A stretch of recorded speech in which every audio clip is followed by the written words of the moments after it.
All right, welcome into the latest edition of the Second Half Draft Show. I'm your host, Juice, joined by Drew. No Headley this evening. He's at the softball tournament this weekend, so no Headley. He will return next weekend. Actually, is Headley gonna be back next week? I don't even know. Yeah, I don't even know it, man. We're trying to get these scholarships, man. So got to be at the softball tournament. We have a very intriguing show for you this evening. Of course, we will talk about Week 8 in college football. Take a look at Week 9. We'll take a peek into Week 9. But we do want to encourage our viewers to join us at some point during this live stream. We will do a mock draft on PFN's mock draft simulator that actually allows multiple users to participate in the same mock draft. So we'll do a one-rounder. Depending on the timing associated with things, we'll do a one-rounder, get a feel for that particular interface as it affords us the ability to actually interact with you even further, right? As far as being able to participate in the same mock draft. So if you're interested, stay tuned. We'll get that fired up here probably within the next hour or so, and give everybody an opportunity to mock draft for their respective teams. So looking forward to that. All right, Drew. Week 8 is in the books, man. Week 8 is in the books, and what have you learned from Week 8? I learned that Indiana is going to be a problem in the Big Ten. The boys went out there and routed Nebraska. Indiana's got a quarterback. I think he's hurt. I think he's going to miss the next 2 weeks. But that team plays Washington this week. Then they turn around and they play Michigan State. Then they play Michigan. Then they play Ohio State. And then they play Purdue. So I'm looking at that schedule. Michigan lost last week to Illinois. So, them boys, they look like they've taken about 10 steps back in terms of the offense. I don't think Michigan could score enough points. Yeah, bro, they scored 7 last week. They said, I saw on the ticker, it said that's the least amount of points they've scored since 2000, whenever, bro. So it's not good for them. So I expect Indiana to be pretty much undefeated until they run into Ohio State. So that's going to be interesting when that happens. And if they are able to beat them, we're talking about Indiana and Oregon. So, and then I'm a little, I'm a Gator fan, so I really don't care about FSU or the Canes, but I'm a little concerned with the Canes in terms of their defense. The past two games has been a little bit of a struggle. Obviously last week they weren't at home. So last week, but that game was a lot closer than I initially thought because I caught like the middle end of it when I started to watch it, and then I went back and watched towards the beginning. I was like, oh, this game's a lot closer than I thought it was, kind of going back and forth, and then guys kind of pulled away towards the end. But them boys, y'all got some issues on that defensive side that you gotta shore up. But I don't know, man. If I'm a Canes fan, bro, I'm feeling like I don't care, bro, because Cam save us, as you would say, bro. Like he just, you know what I'm saying? And I think for me, I just need Cam to use his legs a little bit more. Just use them a little bit more, man. I'm not. You don't need to be Michael Vick. You know what I'm saying? Just at times, just take off, bro. Just make that another element that the other team has to worry about. He just doesn't do it enough for me, knowing that that's an extra attribute or something that the defense has to worry about for me. So, yeah, on the Canes front, I agree with you. Being a Canes fan, as you can see, if you take a look around me, I got the hat on. It is beat FSU week. Could put that out there. It's beat FSU week. I am concerned about the defense as well, particularly the back end, right? I think we're getting healthy along the defensive line, which is a deep group. We got a nice rotation, talented players up front. But when they don't get home, man, it's sometimes it's an exercise in futility. You got guys taking bad angles, got guys, we've seen it on tape for quite some time. Guys out of position. I think at times defensively, Lance Guidry, the defensive coordinator, who I like, I think he does too much at times, right? I think sometimes you got to simplify so you guys can play a little faster. Teams generally take advantage of Miami when they run tempo. And, Kiko at the second level, not the younger brother who plays right tackle and is phenomenal. He's looking like a top 10, top 15 pick, right? He's not draft eligible, but he looks like the real deal. His brother, who at times flashes, looks like perhaps he might be an NFL caliber second level defender, and then other times you wonder about the foot speed, you wonder about the athleticism, and a lot of teams have isolated him in coverage and can't keep up. Can't keep up with backs, can't keep up with tight ends, can't keep up with receivers on the drag. You know what I mean? And it's one of those things where you have to get that corrected. You're going to have to protect him a little bit, right? Obviously, at times you're not going to be able to do so, but I think Miami has enough depth in order to roll some other players in there in terms of certain down and distances when you see certain tendencies and things of that nature. So leverage that depth more is really the only thing I can kind of hang my hat on with respect to Miami's defense is to leverage the depth and play the down and distance game a little bit. You know what I mean? Roll in different, sub packages in order to match up a little bit better defensively. But to your point, it is very much Cam save us. And while I also would agree with the fact that there are opportunities that Cam could take off, I think he's done a decent job of determining when he should and when he should remain a passer. I have one major gripe with Cam Ward, right? And Cam Ward is quarterback one for us, by the way. I just want to make sure everybody's clear. We've been on that boat longer than the national pundits. Everybody's talking about, it's Cam and Shador and then everybody else. We've been on that. So I think there are times where Cam, there's a little arrogance in that arm talent at times. Yeah. And I love the confidence. Don't get me wrong. I love his confidence, right? There's a belief there, and it permeates through the team. But he gets lazy with his mechanics sometimes. And there's some throws, 20, 25-yard completions that he's just leaving out on the field because of poor mechanics. Yep. Because it's all arm. It's because you're not engaging your lower half in the throw. And I need him to clean that up. We're not playing well enough defensively to leave those plays on the field. But otherwise, Cam has been terrific. He's on a record-setting pace and arguably the best quarterback Miami's ever had, bro, from a talent perspective. It's been a long time. It has been a long time, but certainly a lot more good than bad from Cam Ward, clearly. All right. I watched the Alabama-Tennessee game, and of course, another kind of referendum on Jalen Moore. I thought Alabama should have won that game. I thought they should have won the game. They gave it away to a certain degree. Jalen Milroe, we've talked about him. Milroy, as Headley likes to call him. Jalen Milroe needs to go back to school. Needs to continue to work on his craft, right? Get another year with working with Kalen DeBoer, working on his craft, become a better, more consistent quarterback in the short to intermediate parts of the field, reading coverages, understanding what defenses are trying to do to him. We've talked about his talent. We've talked about the ceiling. It's immense, but I do think he needs to be polished up some more. I looked at that Tennessee defense, and they played well. They certainly played well. And I'm gonna shoot James Pearson-Bell. It's been a player that I've been pretty critical of, right? Especially going into this season. I wanted to see him be more effective impact games that weren't against inferior competition, right? Last year when he played the better opponents, he was missing at times. You know what I'm saying? And for large stretches of those games. I see him, certainly better against the run this year.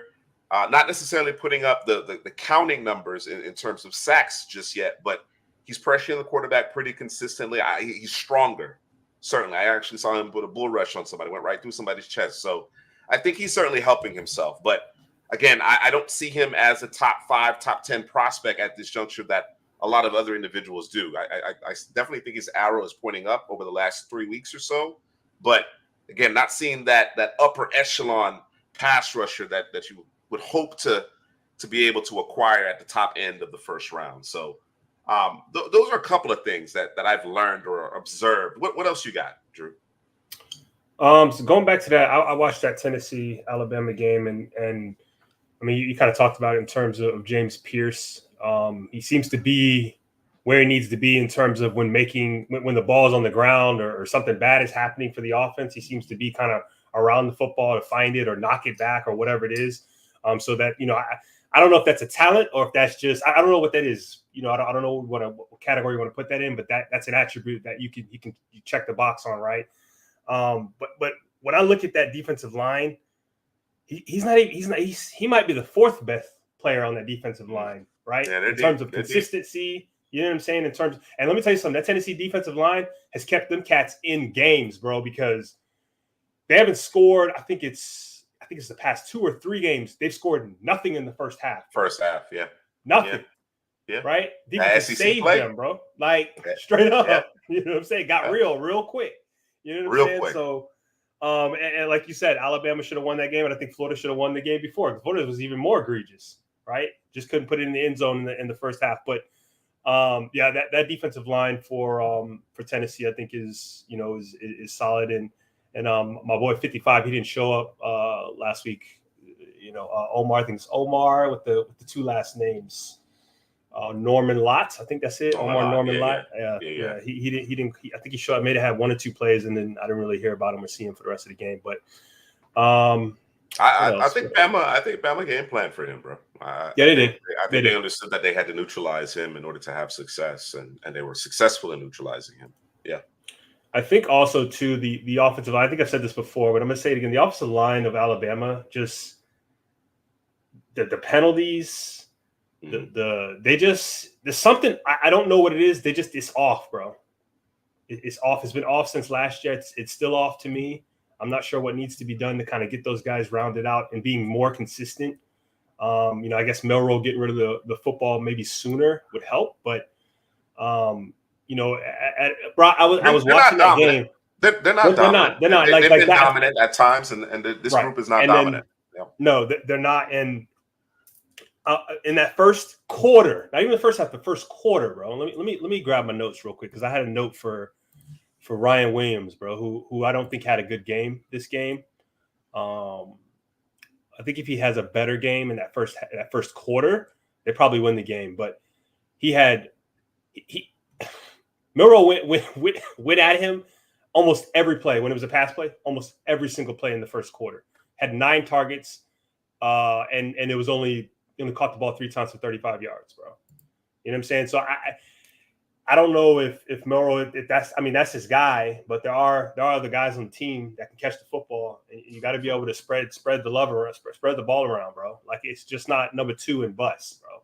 You know what I'm saying? I know that's that guy, but there's other guys on the team, bro. So I need you to be able to spread the football around and show the love, man. But again, we talked about him in terms of kind of maturing and being able to play the quarterback position from up here rather than down below, right? So I think another year for him, would do him some justice. And I also think that when I think about the offense that Washington had last year, they don't have 3 receivers that can do what those guys did. No. They don't even have 2 receivers that can do what those guys did. It's Ryan Williams and then everybody else at this juncture. Yes. Right. So I think they're missing that 1 or 2 other guys that they need, and maybe that's coming. But as of right now, and obviously they need the consistency from the quarterback position. They don't have that right now. So, yeah.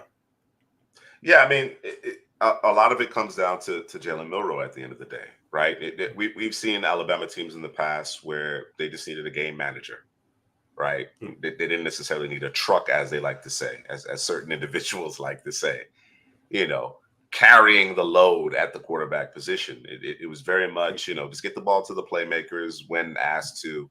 But we're going to hand the ball off and play defense. Right. And we're just going to lean on you with our 3 deep. We're just more talented. We got waves of talented guys coming at you.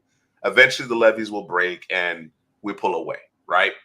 Mm-hmm. It's different, right? The landscape of college football is different with NIL, right? The talent has dispersed to a certain degree. You know what I mean? And you're not able to sit guys necessarily for 3, sometimes 4 years, right? And then start them after they've had a few years of weight training development, and they're steeped in your system and so on and so forth. So obviously that puts more pressure on the quarterback. And as we've said before, Jalen Milroe, certainly this time last year, was showing what he was capable of, was playing pretty good ball, but clearly still a lot of development that needed to take place. Now you're dropping him in a new offense, right? That is asking more of him as it relates to playing the quarterback position from the neck up, and it just takes time. It just takes time. And as you mentioned as well, the supporting cast isn't what it's been in the past. You know what I mean? And I don't know that you're ever going to necessarily get to that point. You might have a year here, a year there, where the lightning strikes and everything comes together, and you add the right guys in the portal or whatever the case may be. But it's going to be much more tougher because guys are looking to not only play but get paid. You understand what I'm saying? So, but I'm confident in Milroe's continued development. I just want to see him go back to school. I know the siren calls of the NFL will be pressing because that's the question mark, right? Who is quarterback 3? We have Cam Ward, we have Shedeur Sanders. I think most individuals kind of agree with that. I don't think that's earth-shattering news or anything like that. But who's going to settle into quarterback 3? Is it going to be Nussmeier from LSU? Does Miller Moss throw his hat in the ring? You know what I mean? Of course, we were talking Beck and yours, but they have their warts. And I got one. Beck, who you got? Curtis Rourke, bro. Curtis Rourke from Indiana. Why not? I got to see more. I got to see more. You got it. I mean, them going against Nebraska, it was pitch and catch out there. Yeah, it wasn't nothing. He had a good command of the offense. Listen, He's got a good command of the offense. Got good communication, understanding with his receivers, throwing the back shoulder throws, throwing guys. Just good communication with his receivers. And we talk about Shedeur. We talk about Cam Ward in terms of being in the pocket, being calm, cool, and collected. He's pretty damn calm, cool, and collected in that pocket as well, bro. You know what I'm saying? So, and I think he's a transfer from Iowa. Ohio, excuse me. So, and he's 6-year senior. So this is a guy we have to continue to watch, but he might be able to throw his hat in the ring. We trying to figure out who the third quarterback is. And right now it's kind of, I guess your flavor, who you think can come out on top. I'm not sure, but you named him. But I'm gonna throw Rourke in there, man. I'm gonna give him a shot, man. All right. We'll add Rourke to the mix. We'll continue to keep an eye on him. As you mentioned, they have some pretty significant games coming up here in the Big Ten. I believe Mrs. C. Prasky, one of our patrons, shout out Mrs. C. Prasky. He mentioned that Rourke will miss the next couple of games. I think he has a finger injury, a hand injury. So that doesn't necessarily help things, but we'll keep an eye on him. Revisit some of the previous games as well. I was alluding to the Georgia-Texas matchup, and this one certainly didn't go the way Texas had planned. Georgia had some struggles over the last several weeks, and I think Texas thought that they had that, they were riding high, right? Number 1 team in the country, riding high. You know what I'm saying? Handling business, high flying defense, playing well, and then they ran into a buzzsaw. This Georgia defense really settled in, and while I don't think Carson Beck had a phenomenal game, he was good enough on top of Trevor Etienne being the focal point of that offense. I thought Georgia's defense was really buttoned up. This is what we have come to expect from Georgia's defense, right? To be dominant, to be able to control the line of scrimmage and then make plays on the back end. And everybody's on board now with the Jalen Walker hype, man. Everybody's on board. Everybody's a fan. Try to tell him, bro. Yeah. Game 1, bro. Try to tell him.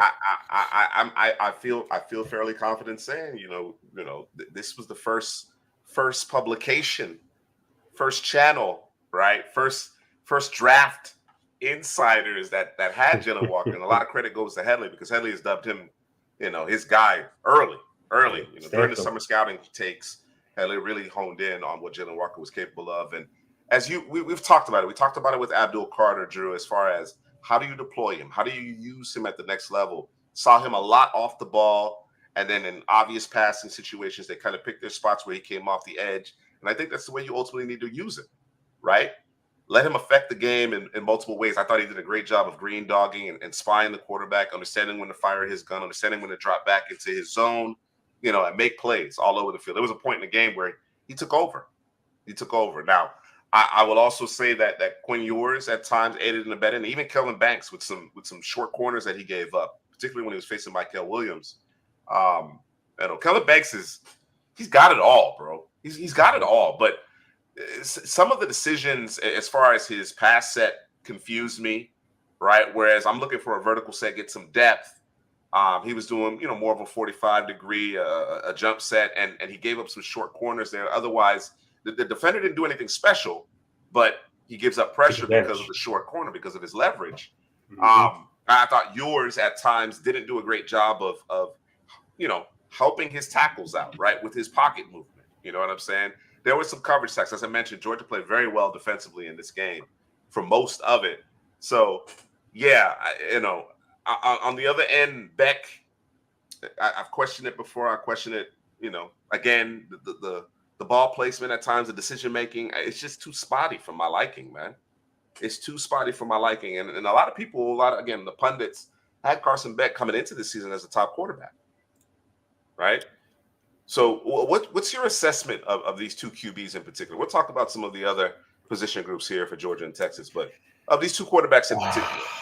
Yeah, it's tough, man. Like you said, we're looking for quarterback 3, and we just can't find them because there's so much inconsistency. When you go back and you talk about,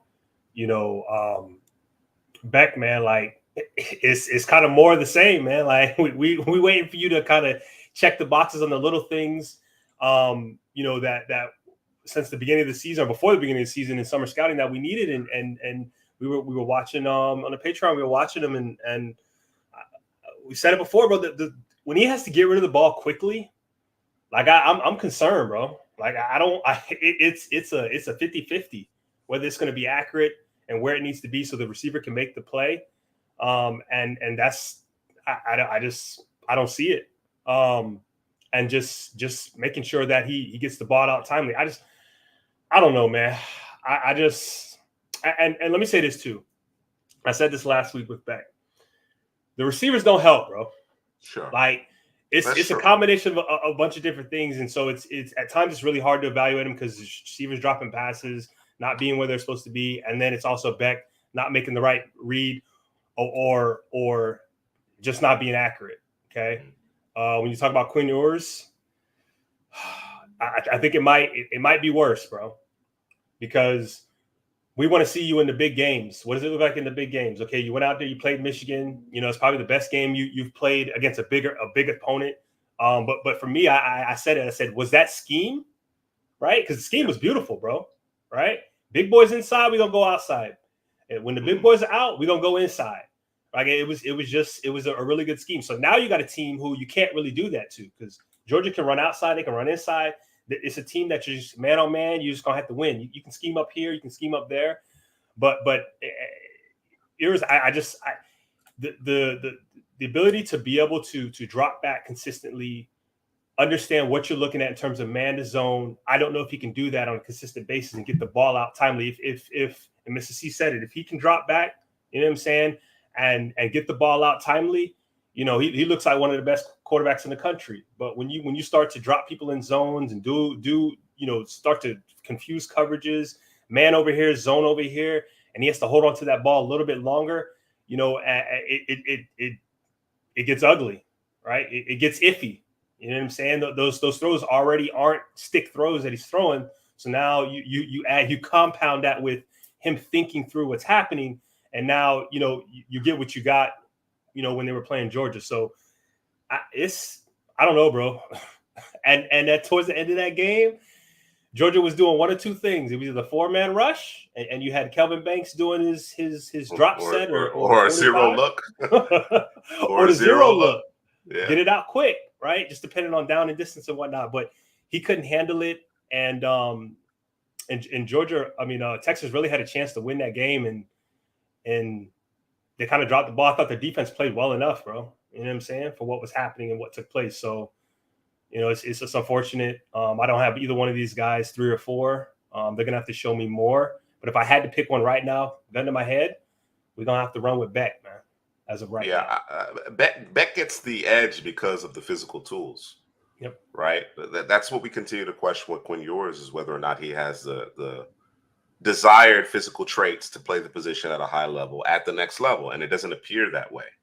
And we were having that conversation on the Patreon, and I'm not sure if he has day 2 traits, right, from a physical tools perspective. And when you don't have elite physical tools, then what do we need of you, right? We need you to be able to be cerebral. We need you to be able to anticipate. We need you to be able to read things out. We need you to be able to get us into the right play. And I don't even see that on a consistent basis. You know what I mean? You mentioned what Sark does from a schematic perspective and the scripting of the first few plays and all of the window dressing and motion and so on and so forth. There's a lot of throwbacks in their scheme. And you know what I'm saying? And it's great. It's great. I mean, having an innovative, creative play caller certainly is significant. You want that for your quarterback. But when it comes to that drop back game, sometimes I just don't see it. And again, when you talk about guys who don't have upper echelon physical traits, then mechanically, what do you look like? Is your footwork clean? You know what I'm saying? You know, is that throwing motion nice and tight? Like they're far too often he's just throwing it with his arm, and it's the loopy, and it's in the air for a long time, and you know it's inaccurate, or it's underthrown. There were several underthrows. You know, when they went to push the ball down the field, at times he had guys bearing down on it. That's the other thing. Quinn Ewers is not standing in there and taking a hit to deliver the football, and there comes a time where you have to do that. Right, I can understand. You know, there are going to be occasions where you chuck and duck. You know what I'm saying? But at some point in the game, you have to stand in there, understanding that you're going to get buried, and deliver the pill. You know, and he doesn't do that. He really doesn't do that. So a lot of question marks. A lot of question marks. And again, Quinn Ewers, not unlike James Pierce for me on the defensive side of the ball, had quite a few questions that he needed to answer. You talked about his performance in those big games, in those marquee matchups, right? And I think back to the playoff game against Washington. And again, the rest of the team is kind of carrying you, bro. Those high leverage situations, just even when it came to the touch pass, he didn't necessarily put the right touch on it. So it's one of those things. Do you have the makeup for it?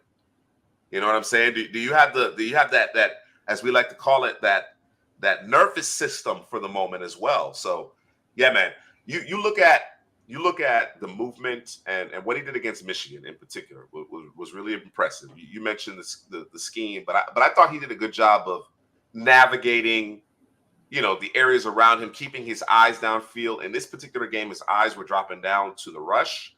At times, the rush wasn't there, and he was still bailing a clean pocket, and he was rattled. He was clearly rattled in that game. And I go back to the traits conversation because, a guy that we liked a lot coming out, and I haven't given up on him yet, but certainly he's got a lot to prove. Bryce Young didn't have elite traits, right? It was his movement in the pocket, his ability to keep his eyes downfield, to get square and deliver the football. He does that at a much more consistent rate at the collegiate level compared to Quinn Ewers. So what does that say about Ewers? What can we reasonably expect from him at the next level? You know what I mean? I don't know. It sounds like I'm out on him. I have huge question marks around him. I don't want to be in a position where, okay, I'm kind of stuck with Quinn Ewers. Not at this juncture. So I think it could change, I guess, over the course of the balance of the season. But at this point, I would go in a different direction.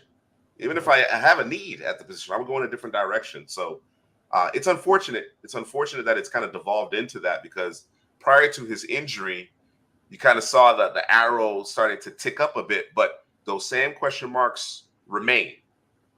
Can you make the stick throws? How do you perform in those high leverage situations? When you do have pressure bearing down on you, do you just does everything fall apart from a mechanical perspective, right? Because again, you don't appear to have the arm talent to be able to throw it off your back leg and drive the football down the field.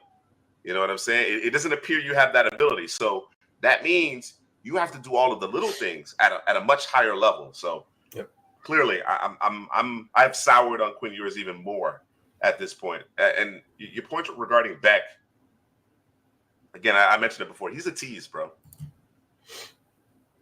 He's a tease. All right, the snap-to-snap consistency is a problem.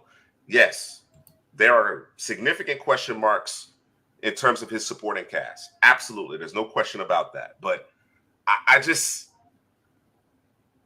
generally speaking, when you're talking about the top quarterback in the class, and that's kind of how he was considered by many going into the season, entering the 2024 season. You would expect him to raise the play, raise the level of guys around him.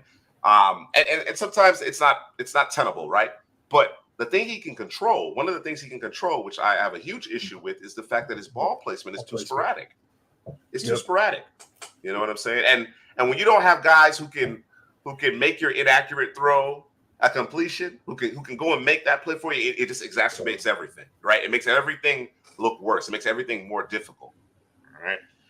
Quite a few NFL draft caliber players in this particular contest. So I want to stay here. Jalen Walker, as I mentioned, everybody seems to be a fan now. You know, again, CPG was on it first. Shout out Headley. Shout out D Kid. Jalen Walker was early. I know D Kid was talking about his size and questioning his size, but maybe D Kid's okay with it now. But I think you quell some of that concerns by playing him off-ball linebacker and moonlighting as a pass rusher, right? Pick your spots with him as an edge rusher, right? So that you can take full advantage of his skill set and mitigate some of those size concerns.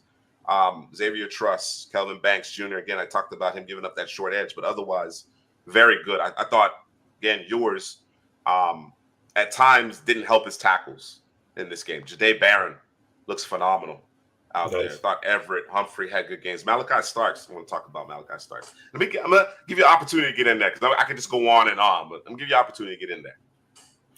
Yeah, you said it in terms of Jalen Walker, and I said it in the Patreon. I'm giving away the Patreon stuff. I got to stop giving away the Patreon stuff. But, you know, he got a chance to play the off the ball linebacker because is it Mondone? I'm saying it right. But was hurt. Number two, who we like, we want to see more of in terms of the run game because he's phenomenal in the pass coverage. He's phenomenal pass coverage. Is he not? Is he not? I'm not a big Mondone guy. I'm not. No. I'm saying from the perspective of his. Well, let me rephrase, bro, because you hating. We're not big on Mondone in terms of run fits because he got work to do there. But in terms of his pass coverage, I think that's what he eats, and he's a good good blitzer, I would say. Would you disagree with that? No, I wouldn't disagree with that. All right, that's what we. All right, good. Okay. Well, he was injured, and Walker took his spot essentially, and so now you get a look at him playing edge, and he took over in that second quarter, and then you got to look at him playing the off the ball inside linebacker. So when we talk about guys, you know, getting in there, because one of our well, at least my concern is that Walker wasn't a full-time player last year, right? Well, now he's getting a hell of a lot of snaps at a couple of different spots, and he's lighting it up. He's taking advantage of his opportunities in full, and it's a beautiful thing. And he's in that first round. I mean, he was in the first round conversation with us anyways, but now he's kind of, you know, where in the first round. You know what I'm saying? Where in the first round? That's kind of where the talk is with him. So as long as, you know, barring injury, knock on wood, and he continues to on the trajectory he's on, he's going to be just fine, right? You're going to talk about Malachi Starks. I'll let you have that one. Stackhouse, I thought he had a good game. Nice beef, strong, physical up front, caused some issues up there. Who am I missing? I wanted to talk about. Michael Williams. Yeah. Fresh off of injury. And he took advantage of what Kelvin Banks was. Okay, you want to do the jump set, the short set? Okay. I'm just going to cut around this corner. A couple of times he uses his hands well to kind of fend off, and Banks made it just easier for him. So if you're thinking I'm going to go inside, and that's what we're kind of thinking, that he was kind of defending the inside with the short set, but Melko Williams just kept working outside and kept beating him outside. You saw his strength on some of the plays versus Texas, holding the edge, which we're familiar with. We want to continue to see Williams work on the outside on his pass rush. So throughout the season, obviously, we want to continue to watch that. But in terms of him being a run defender, I think he's, you know, one of the best in the class. But in terms of his edge work, just continue on the path that he's on, and he's going to be just fine, man. So. Yeah, you know, I was very critical of yours, and I've been critical of yours. I haven't had the most glowing things to say about Carson Beck, but in this particular game, I don't think I gave Carson Beck enough flack. Man threw 3 picks, bro. He did. All right. You know, like, I get it. he does not have the same supporting cast, particularly in terms of the perimeter weapons. But you watch that film and you see miss throw, bad decision, miss throw, ball placement, bad decision, miss throw. And again, if you don't have guys who are, upper echelon talents on the edge, they're not going to necessarily make a slightly inaccurate throw an accurate throw for you, right? Mhm. They're not necessarily going to catch the 5-yard slant and take it the distance. So you have to be more precise. You have to be more consistent and turning the ball over. I mean, aside, there's just been too many valleys in Carson Beck's game. Too many, right? There's no way you can legitimately consider him a first-round prospect at this juncture. There's no way. Another guy along that defensive line for Georgia that you didn't mention, I thought even had a better game than Stackhouse was Warren Brinson. Yeah, Brinson. Thought he was excellent, and I love the way that they use him in a variety of ways, of different alignments. He makes plays from all over the defensive line of scrimmage, and of course Malachi Starks. Literally, you saw the whole bag. You saw the whole bag, right? It was single high, it was too deep, it was man coverage in the nickel, it was zone, it was run support. There were a couple of plays that Texas could have popped a long one. They could have popped a long one, and here comes Malachi Starks cleaning it up from the other side of the field. You know what I'm saying? So there's a safety in South Carolina. I know D-Kid's a fan that is certainly making a push up the boards. I think we have a couple national pundits actually moving him into the top slot. I can't take Malachi Starks out of that spot. I mentioned it during our Patreon session that over the course of the last few years, the only game that I've seen where Malachi Starks did not play exceptionally, and it was a bad game, but otherwise he's been exceptional, was the game against Alabama recently. It's the only game where I've seen Malachi Starks struggle. So when you talk about literally doing everything, and I likened it, yes, there you go, D-Kid, absolutely. Not worry. I likened it to the impact Brian Branch has had, not only at the collegiate level, but certainly for the Detroit Lions. We talked about it, outside of Aiden Hutchinson, Brian Branch is your best player on defense. Mm-hmm. You know what I'm saying? He's one of your best, he's a top 5 player on your whole roster, on a very talented roster. You know what I'm saying? And just that flexibility that he offers and sound in every aspect of the game. You know what I mean? Starks might be a better player in terms of the deeper parts of the field, the ball tracking aspect of it. Branch may be a better nickel, but just that combination of the games, Branch had no business falling into the second round. Starks is phenomenal, bro. He's phenomenal. Thank you, D-Kid. I appreciate that comp. I do think, as I mentioned, I think Branch is probably a better nickel compared to Starks, but Starks is absolutely capable of it, and Starks is probably the better center fielder compared to Branch, but Branch does it all as well. All right, man. Any other games from Week 8 you want to discuss before we talk a little bit about individual players, some more individual player conversations? I'm gonna roll back to the Indiana game real quick. Just another guy just to keep your eye on, Justice Ellison, running back for Indiana. Right. Really good feet, small feet that we talk about all the time, can make people miss in open space. And he's really good at setting up defenders at the second level as he's approaching the line of scrimmage. Can kind of jump holes, just hold it at hold the A to the B gap. So he's playing tonight.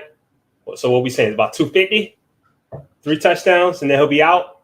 He might not be able. Is he going to hit the 2K because they take him out so early, man? He do too much damage too early, and then it's like he's kind of hurting himself, right? Kind of sucks. Oh, hopefully them boys make it into the playoffs, man. I really do hope they make it into the playoffs. Haven't checked that schedule, but he's on pace. He's on pace for the 2 bills. Okay. The 2,000 mark. Whether or not he gets up to Barry, I don't think he's going to get there. I don't think he's going to. No, Barry had 2,800, I think, and that was without like 26. 26, and then that was without a bowl game or 2, whatever it was. He had like 37 TDs too, bro. It's nonsense. It's crazy, bro. It's crazy, bro. Yeah. All right. Yeah. Listen, Louisville played their Super Bowl already. They played their national championship last week. Yeah. Right. Guys are shutting it down after they play Miami. They're shutting it down. Especially if they can't get the win. If you get the win, it's different. Listen. These cats like Jaden Ott, for example. Jaden Ott was hurt the week before the Miami game, played in the Miami game, and then went back to being hurt, bro. Like, that is Team Super Bowl, bro. They love to hate the Canes, man. You got to embrace the hate. They love to hate the Canes, bro. Yeah, bro. I don't understand it because we've been bad so long, bro. I don't understand it. But yeah, no. It's hate, bro. No. People There's love hate, bro. Canes. But I think it's y'all brought that on yourself, bro. It wasn't like we're good and people just hate us, bro. How? Because, bro, did you see what they did in Gainesville? Oh, talking to the recruits and all that other kind of stuff, bro. Come on, man. Listen, I'm just saying, bro. Y'all nasty, bro. Y'all nasty, bro. Let me tell you something. Bro. You got fans from teams Miami. I don't think Miami's played in my lifetime, bro, that have a bone to pick with Miami, bro. Like, it's just hate, bro. I don't think it was that UF stuff, man. This runs way deeper.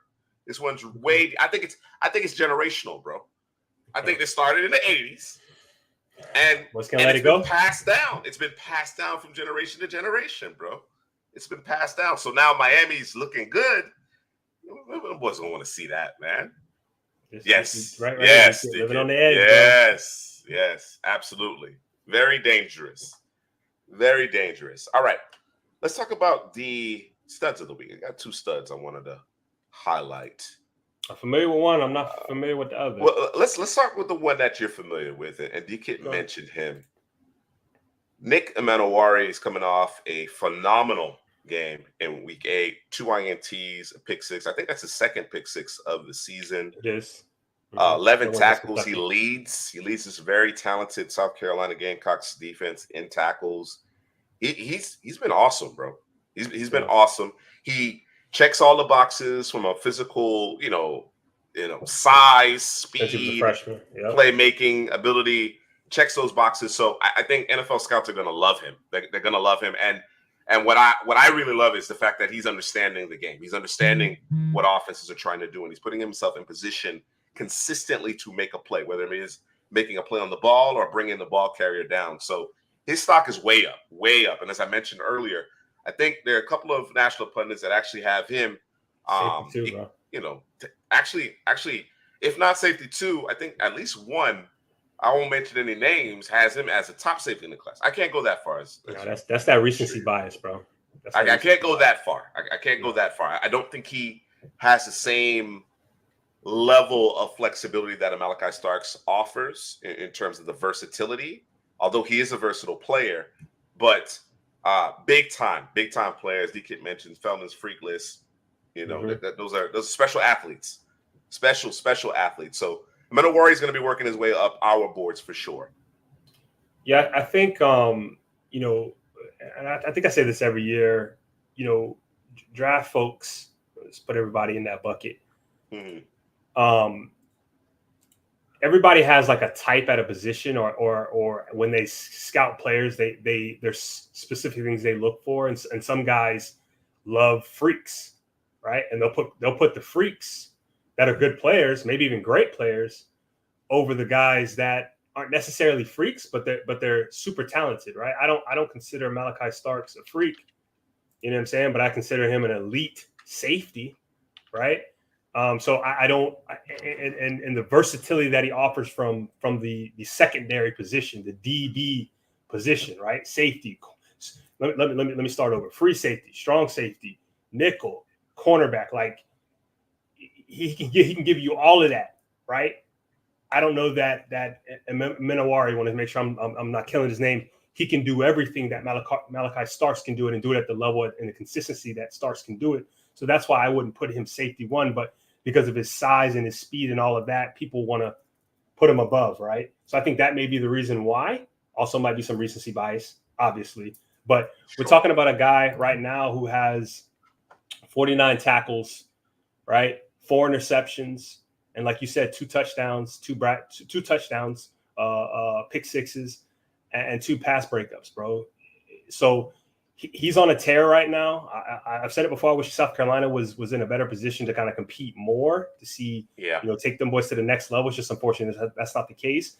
But he's doing some things. We talked about him in the offseason or summer scouting where we loved him as that guy coming downhill, the box safety, you know what I'm saying? Big guy in the box, make things happen, works that short to intermediate game. And it looks like he's starting to work that intermediate to long game. He's starting to change into that type of player. And if he can do that, I can understand why you have him at safety one. But the fact that I don't know that he can play the nickel that Starks can play at the level that Starks can play it, that's where I kind of like, okay, I'm not sure that I would give him the nod there, right? Because Starks does enough in the run game for me where I'm like, okay, we good. I don't need him to be a superstar there, right?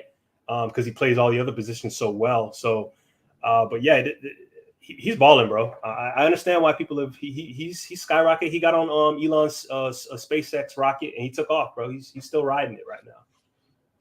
Was on the SpaceX. The SpaceX, bro. Retzlaff, Dana, I tend to agree with you. Obviously, if BYU keeps on winning, he's going to get some attention. Yeah. BYU, you know, I think their defense is what ultimately carries them as well. So he probably would benefit from another year and producing at a little bit higher of a level. I'd like to see him be a little bit more accurate, you know, have a higher completion percentage. It's a little on the lower end for me, but he's intriguing because of the fact that he's kind of a steadying presence there for BYU, and BYU is playing some really good football. So we'll keep an eye on him. But draftable this year, potentially, probably in his best interest to go back to school. I get the idea though, because we're kind of searching, right? After, you know, our top two quarterbacks and Ward, Sanders, we're kind of searching, okay, who's going to rise? Who's going to take claim to, you know, those next few slots? And, you know, again, with the way BYU is playing, you know, you would hope that Retzlaff could kind of buoy himself up. But I think he still has some work to do. He definitely has some work to do. Yeah. It wouldn't shock me if there are a handful of teams that have Amunawari higher on their board. It wouldn't shock me. I don't think it's smart necessarily, but it wouldn't shock me because he's a freak, as Bruce Feldman has mentioned. You know, you can't teach that size and speed. You can't teach it. I mean, you absolutely can't teach it. So, big time athlete.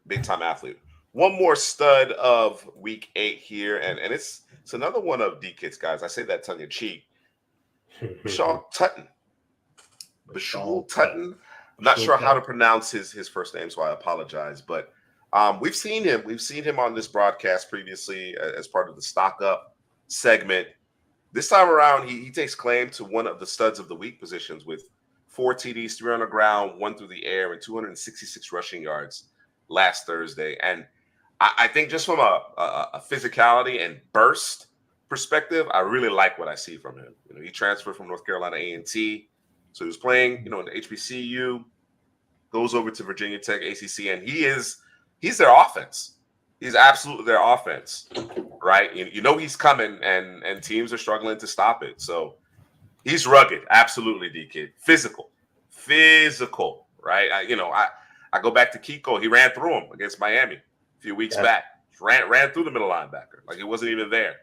So yeah, I appreciate that rushing style, and he's really been the engine to that offense. So show him some love. The one thing I will knock him on is that he's put the ball on the ground too frequently. I think he has 4 fumbles this season. So that's not a good look. It's not a good look. Ball security and be able to pass protect are obviously would help you get on the field as a young player. So it's got to clean that up. Got to clean up the ball security, but very rugged, very rugged, very physical back with a nice burst as well. That's evidenced by the 266 there. All right. Let's jump into, you know, maybe not studs necessarily, not headliners from week 8 in terms of individual performances, but guys whose stock is up. And certainly I look forward to our audience commenting on other players that they feel the stock is up, some noteworthy players as well. Let's start right here with another guy that has been in this list previously, but is coming off a 4-sack performance. Hey, balling, bro. With Tutton going for 266 and another 4 sacks. Now he's had 8 sacks in 2 games. All right, just to put that in its proper perspective. But you can't take it away from Antoine Powell-Ryland, man.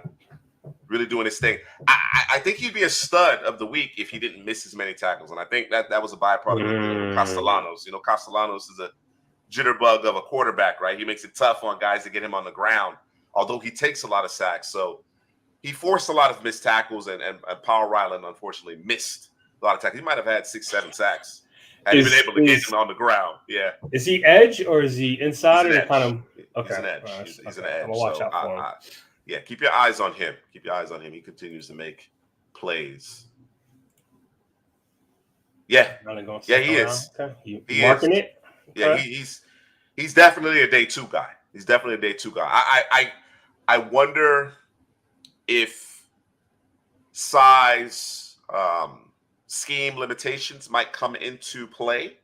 I wonder if it might be a factor that pushes him into round 3. But if you're looking for guys who consistently affect the quarterback, he's got it. He's got it. I agree with D-Kid, natural pass rusher.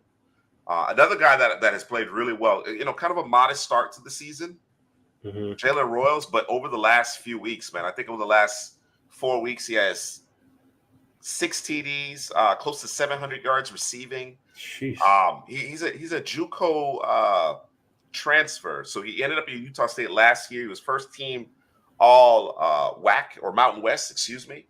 Had over 1,000 yards, 70 grabs. I think I got to double check this. I don't want to misquote the TDs. Right, man, don't do that, man. Yeah, but I think it was a pretty eye-opening number a season ago. Let me double check to be certain. Nope, I wasn't mistaken. 15 TDs last year, bro.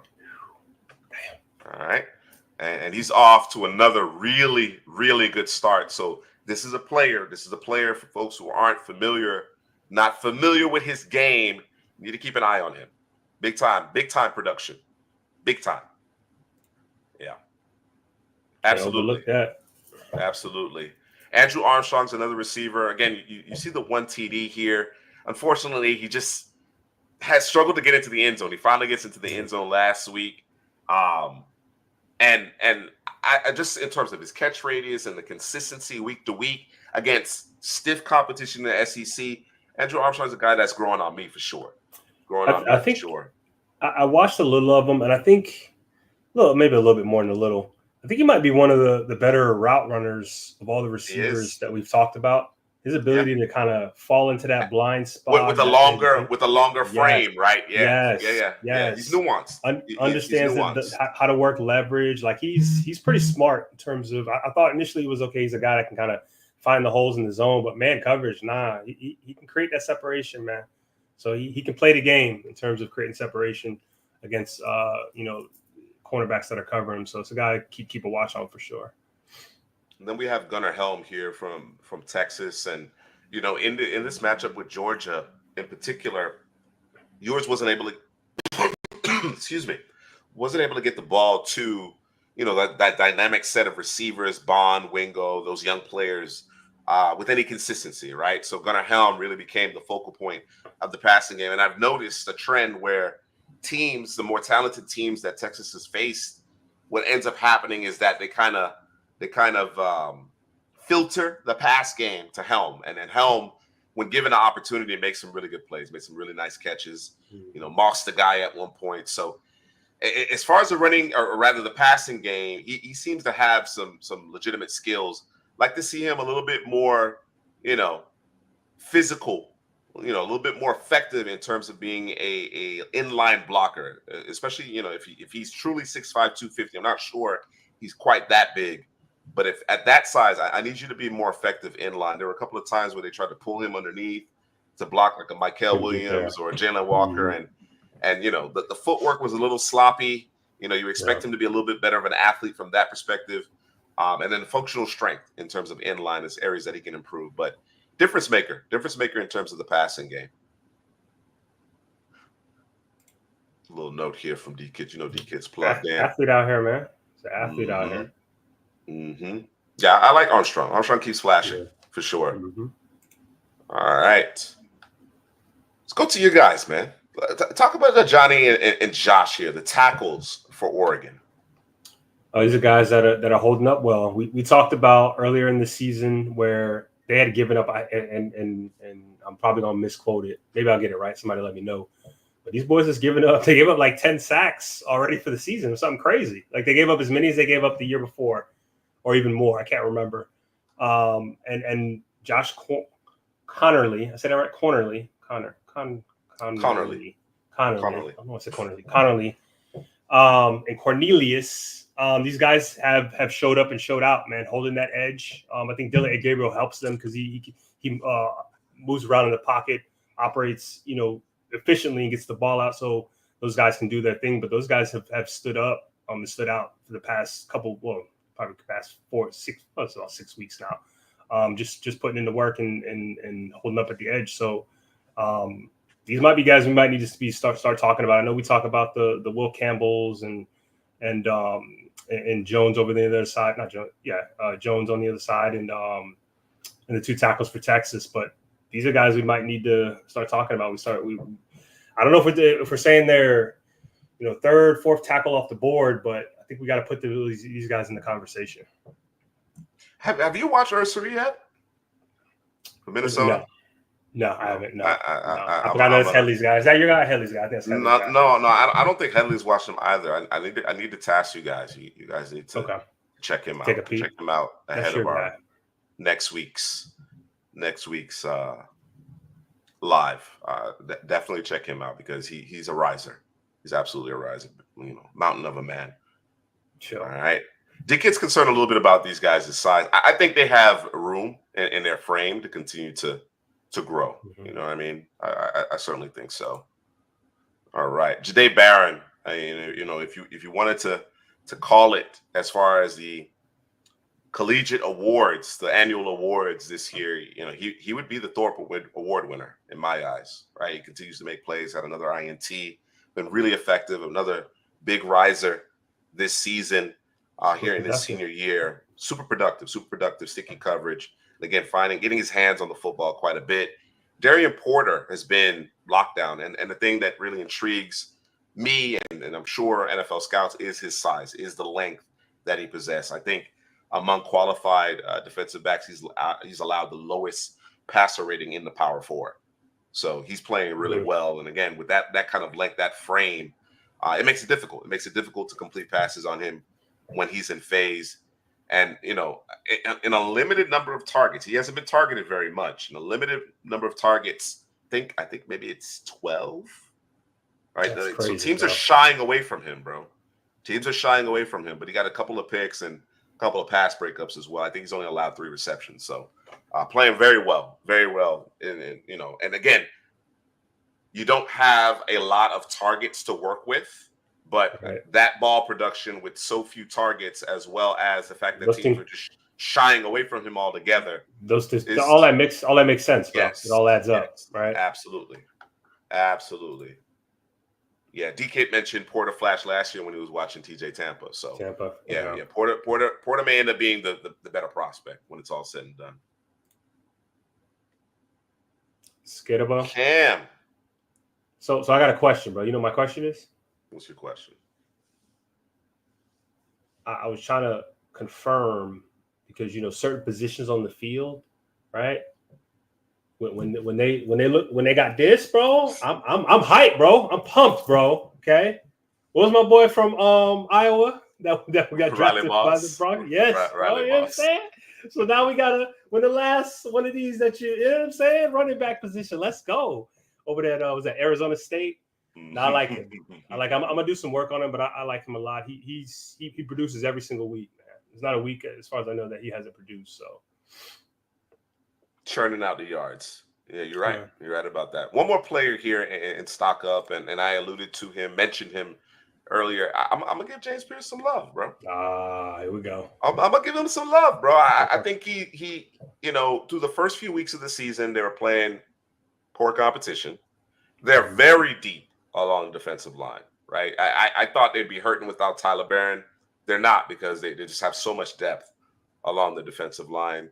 As his snaps have increased, he's been more effective, which makes sense. It makes perfect sense, right?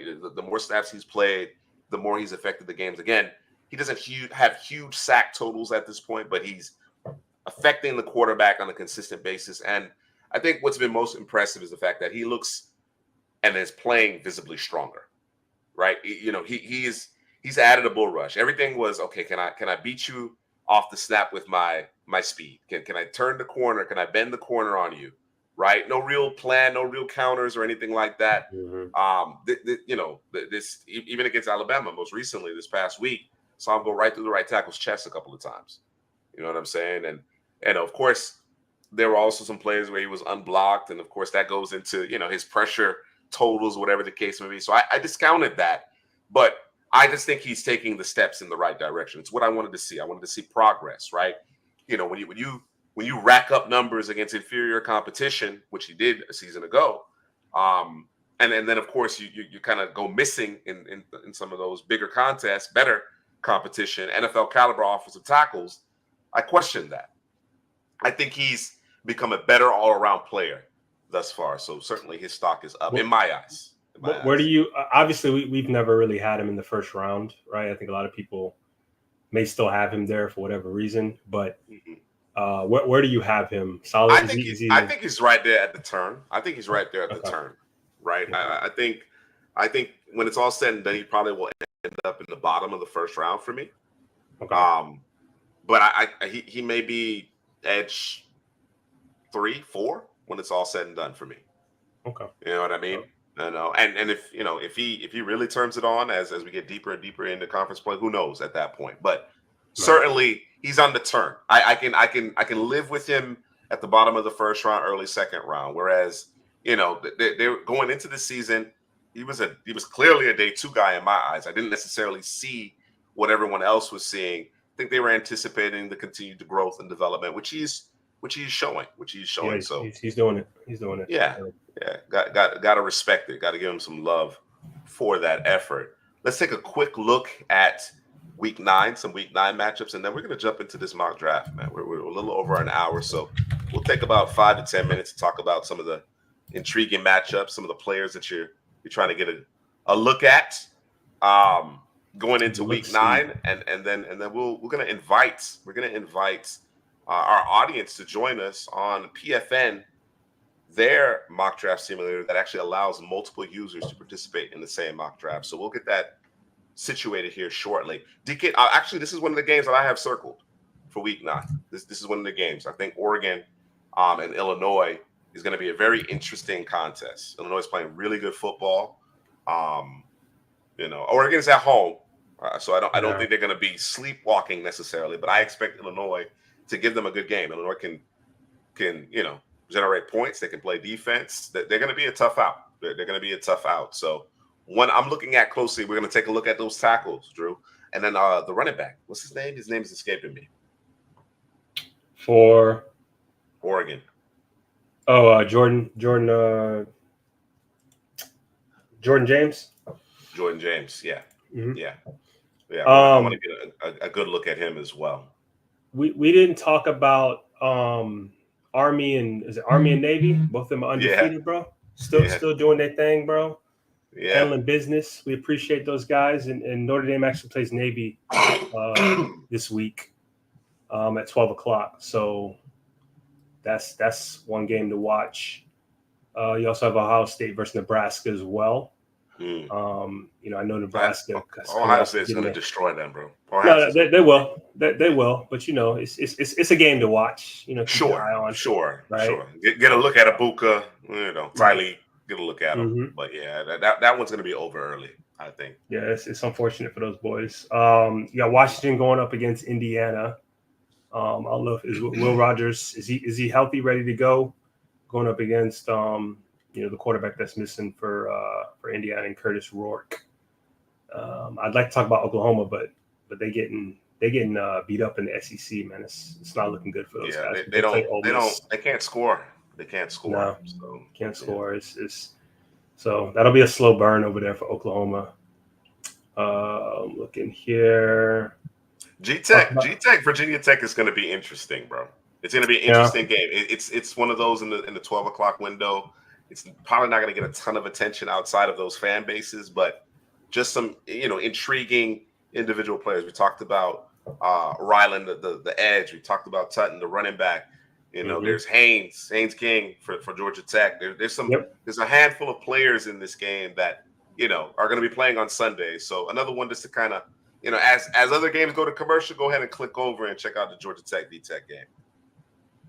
You talked about Illinois, Oregon. You got BYU and UCF. UCF's not ranked anything, but that's another one. RJ, is it RJ Harvey? RJ Harvey, running back. Yeah. I think Ja'Cory is starting too. That quarterback. See, okay, let's go. And then you got Missouri, Alabama, 21 versus 15. Okay. Those two teams have their issues. They're talented. Yes, but they have their warts. They have their warts. So I'm interested to see if Milroe can get some things ironed out. If Missouri gets the ball to Burden, early and often, as opposed to, after the fact.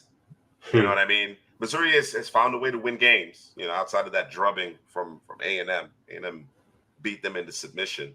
But I am intrigued to see if Bama can iron out a few things. Milroe in particular. And then you got Texas going up against Vanderbilt. Vanderbilt's ranked number 25. So, team coming off a loss. Vanderbilt, I don't think they played last week, but that's a team that could ruin somebody's season. And Vandy's at home, by the way. According to Alabama, that's a quiet place over there. But, received that L under that. And then you got the U going against FSU, man. I know Headley ain't probably gonna watch none of that, but that is a game. He gonna watch. Don't listen to Headley. He gonna watch. He may not have watched those other games, but he gonna watch this one. He gonna watch this one. He gonna take a look. He gonna take a look. If the game's close, he'll watch. If it's bad, he'll move on with his life. But he gonna look. Yeah, he definitely gonna look. You got Penn State going against Wisconsin. Not doing it. You're not gonna punish yourself, bro. Okay. All right, man. I understand. Shout out to my Canes fans. I'll be in the building, man. I'm going to the Rock, man. Are you going out? Okay. Rock, yeah, man. I'm gonna go. They're saying there's like 110 recruits gonna be there. Wow. Yeah. What? Yeah. That's crazy, bro. Yeah. That is crazy. We go. Playmaker said, man, make sure you're there, man. So I'm gonna go. I'm gonna go and support the fellas. SMU Duke is intriguing. Yes, sir. It is intriguing. SMU. I try to tell a couple of my homeboys. I try to explain to them. I said SMU is a sleeping giant. Yeah, it's a dangerous team, bro. People do not understand, and I'm not just talking about this year. I'm talking about long term. They're in the ACC now. Mm-hmm. There's a lot of money in Dallas, bro. Texas, you know how Texas feels about its football, and there is a lot of money in Dallas. You got George W. You know what I'm saying? You got Dicker. There's some true football. He's trying to make his comeback around that program. That death penalty kind of buried them, and now they're like, we have a chance and opportunity now that we're in the ACC. We can make moves. Listen, Lashley is an excellent offensive mind. He's an excellent offensive mind, and they're getting some of those kids who are talented enough to play at the Florida schools, but maybe not necessarily getting the playing time. Siphon some of those guys. You're in a hotbed in Texas as it is.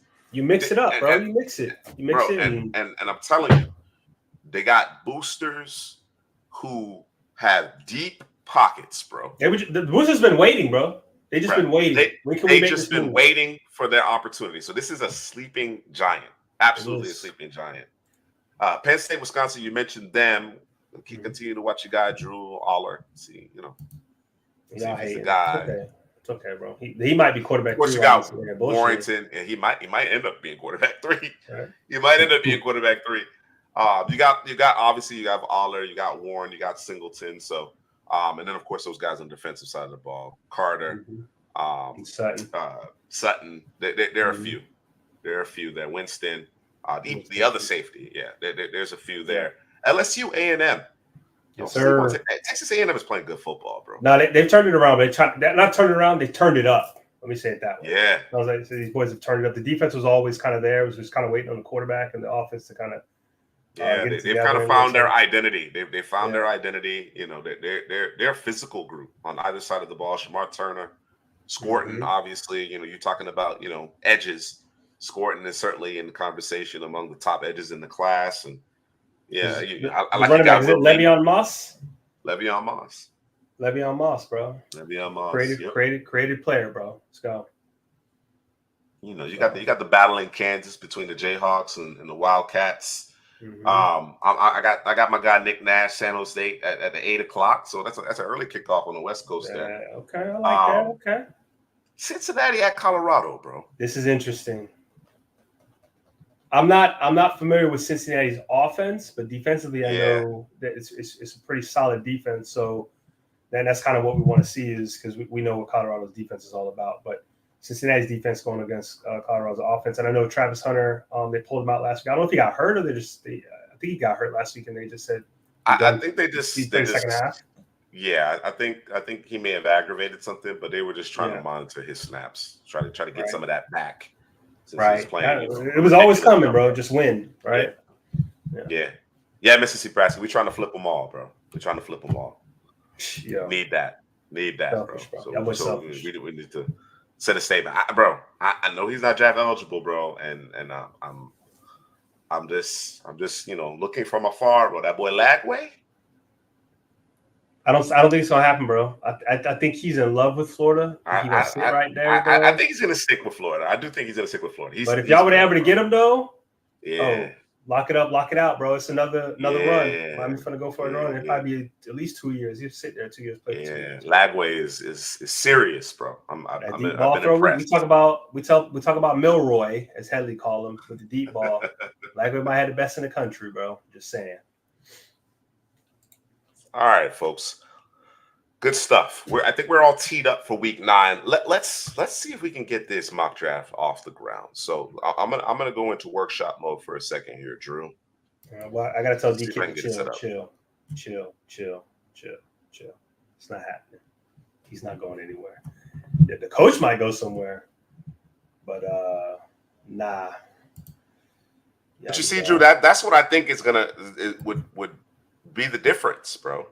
Unless Lagway is like, bro, get this guy out of here. I think if your boy leaves, Lagway might. He gonna sit and he gonna sit and wait and say, okay, well, who y'all bringing in, right? If it's somebody he ain't familiar with, he might be up out. But if it's your boy Lane Kiffin, let's go, bro. Let's run it, bro. You know what I'm saying? Shit. But yeah. So I'm not trying to I'm not gonna say the site, bro, because we don't have sponsorship with them boys, but I did put down what I had in the rest of my account rolling with the Hard Rock, right? Okay, so let me just say this, bro. So I lost all my money playing table tennis. Okay. So let me throw 25 in there, bro. I'm gonna throw 25 in there. I'm gonna work it up, bro. I won a parlay, I think 2 weeks ago. Okay, hit the parlay, and I kind of catapulted, bro. You know what I'm saying? And I was sitting almost around 300. I was about to touch 300, bro. Playing with table tennis too much, bro. Got a little thought I figured it out. I ain't figured it out, bro. So I ended up going all the way back down to about 2461, bro. 2461. I said, man, I'm betting it all, bro. I did like a 8-game parlay NFL for 13 grand, bro. So y'all boys, you feel me? Let's all pray that them teams work out. Okay, so I can hit this 13 grand, man. Let's see what happens. I'm a gambler. All right, folks. I got you are a degenerate. We got the CBGM mock draft room set to go. The draft actually starts within 3 minutes, so I'm going to put. That's right. I'm going to put the link here in the chat if you'd like to join us, or rather, that's the room ID, I should say. It's the room ID. You said PFN? PFN, yes. And that is the room ID. So let's get Let's see if I can get the PFN mock draft simulator here for you. Try this link here. Ask me why I went to pfn.com, bro. It's terrible, bro. Oh, I see Mr. C in there. Mr. C in there. Mr. C's in. Quickly. Oh, you gotta put the you gotta join the room. Join the room. Put my room ID in. My room ID. Let me grab my room ID. Let me share. Let's get her going.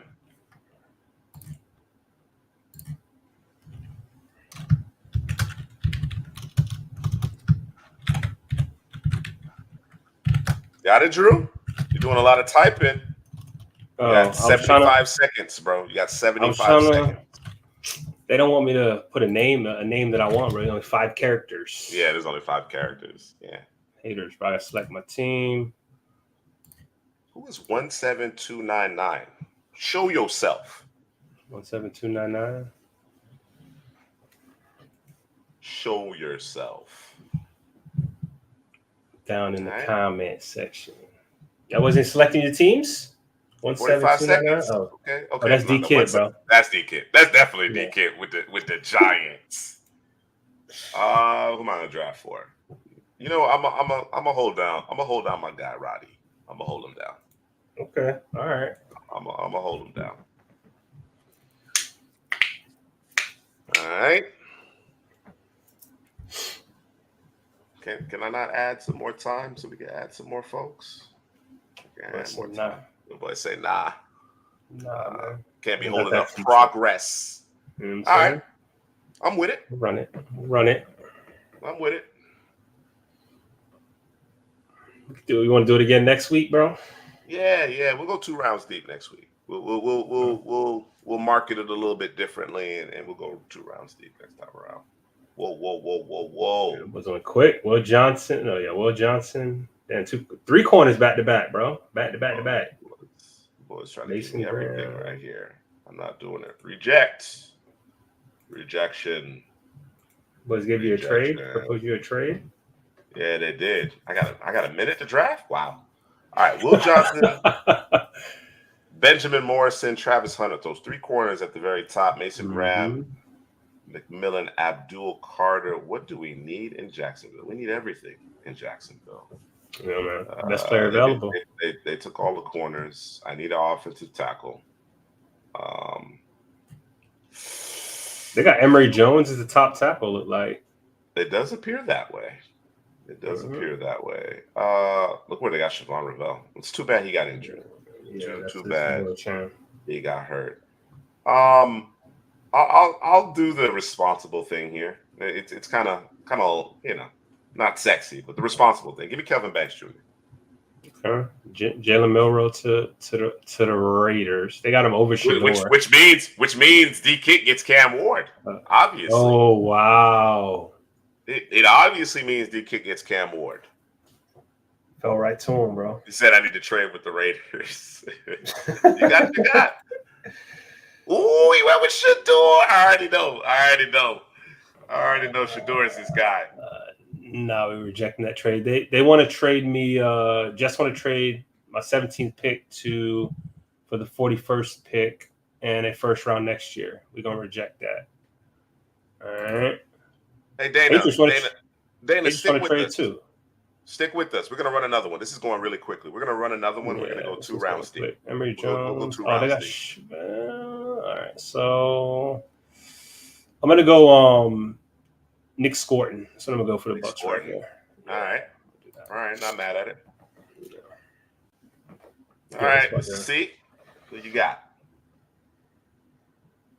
Will Campbell. Let's see, the tackle, right? So guard sitting there. You gonna go linebacker maybe? Drew, you good for 3 rounds? You got it? I mean, I know D-Kid, Dana, and Mississippi Brassy already. Are you ready for 3 rounds? I don't know, bro. You know what I'm saying? We're gonna find out. Okay. All right. Okay. It's in the books here. Look at Jalen Walker in the first round. All right. So obviously there was a run on the cornerback position to start this draft. And of course, Mason Graham, who's been unblockable for the last month. McMillan, that's top receiver in the class, Abdul Carter. And then I follow that up with Kevin Banks Jr. I think you got to protect Trevor Lawrence. If nothing else, you got to keep him upright. That Jaguars team has a lot of work to do. A lot of work to do. Jalen Milroe was the first quarterback off the board. We've talked about it obviously at length.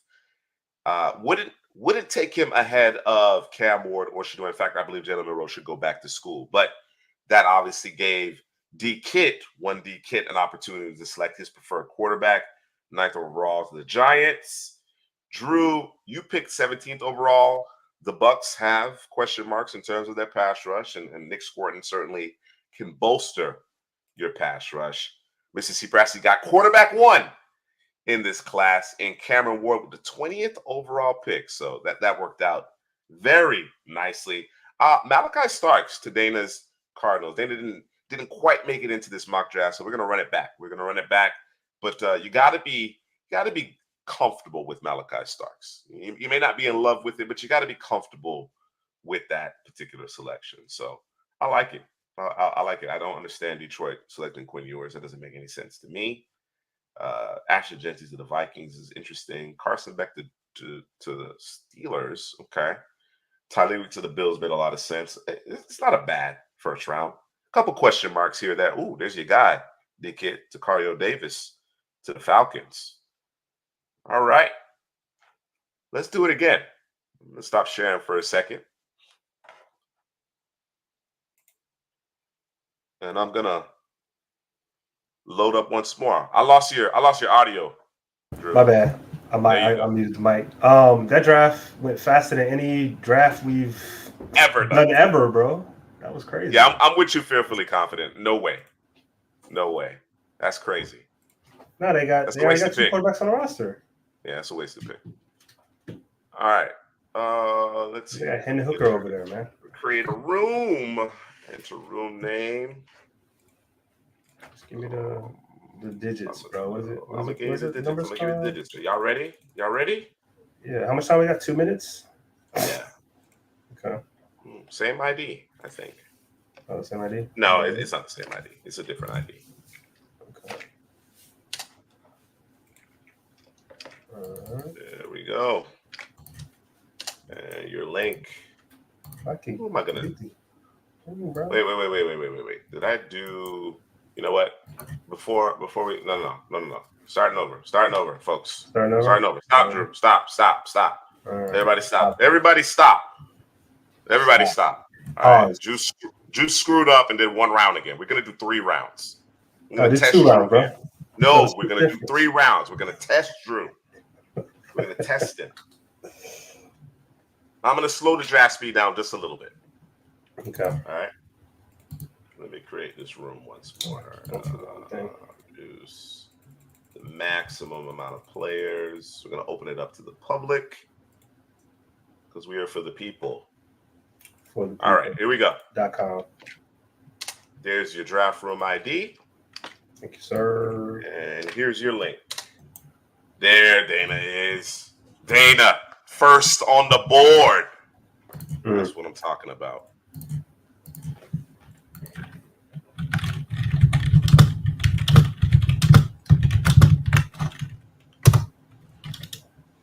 All right.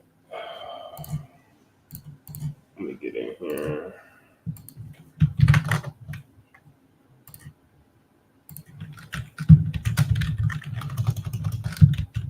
I should probably take the mock draft simulator, our mock draft simulator.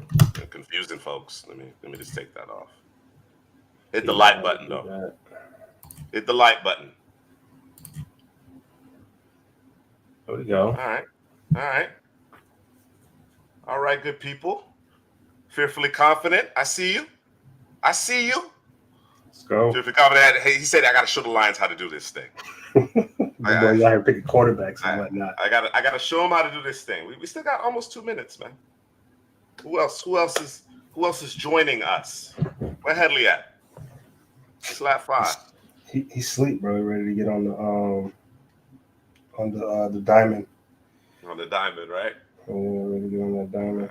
Who am I gonna select for? Everybody's in the NFC. I guess I'll go AFC again. I'll go with the Titans. Titans. Give the Titans some love. 75 seconds. Drew, you put that on the Twitters? I did. Oh man. Let me see. Let me see if I can bolster this mock draft. But otherwise, I think we got 6 folks in here, man. That's not bad. No, it's not. Slow and steady is the pace, man. Mm-hmm. Let's see.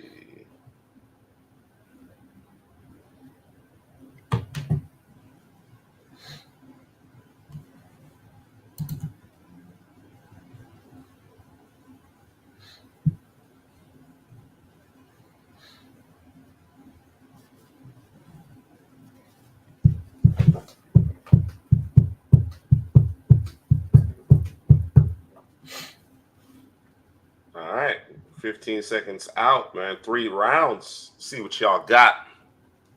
See what y'all saying. What you saying, son? Yeah, I would agree with you, Mr. Zebrowski. I would agree. Oh. A little change up there. Oh. Raiders trying to trade up. You see them? They're trying to trade up. What do I do? Do I stick and let's get my quarterback? Or do I add a pick? I worry about those Giants, those sneaky Giants trying to trade up. Let me see what other offers we have here. It's a better one. The damn Raiders. Titans need a quarterback, man. I don't know if I can risk it. No risk it, no biscuit. Well, the Jags aren't going to draft the quarterback, so straight. Yeah. But yeah, that's right. So let's do it. Oh, more trade offers. No. We're rejecting all that. All right. No such luck for you this time around, Mr. C. Prasky. Cam Ward is the pick. The kid selects Shador.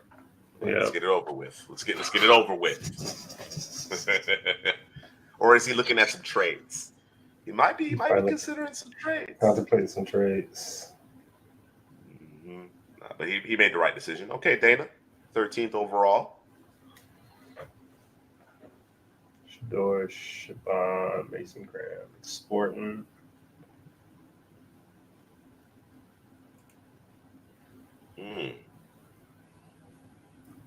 Dana thinking on it. They have Malachi listed as a top 10 pick, top 9 here. So definitely deserving of the respect that he's getting.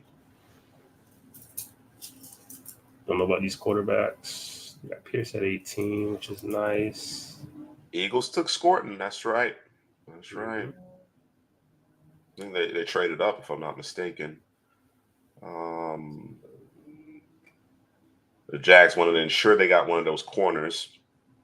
Ooh, Deion Walker, Dana. That's how you do it right there, Dana. That is how you do it. She knows that is how you do it, front to back. All right, Bucks. I'm looking at some trades here. We probably aren't trading that low, so no. Reject everybody. All right. Let me check this defense. We're going corner. Anybody left there we want? Bruh, I wish I could show you this, bro. The Giants sent me. You got to share. Share, bro. Oh, bro, I forgot I can do that. Let me show you forgot you can do that, bro? I did, bro. You know? Let me show you about these Giants, bro. Okay? Just they insulting me, bro. Oh, man. The Giants insulting you? Yes. Oh, yeah. Definitely insulted you. Yo. Oh, we're gonna take Jalen Walker right here, man. All right. All right. Let's see. Let me steal sharing. Oh, I gotta bring it back. My bad. No problem.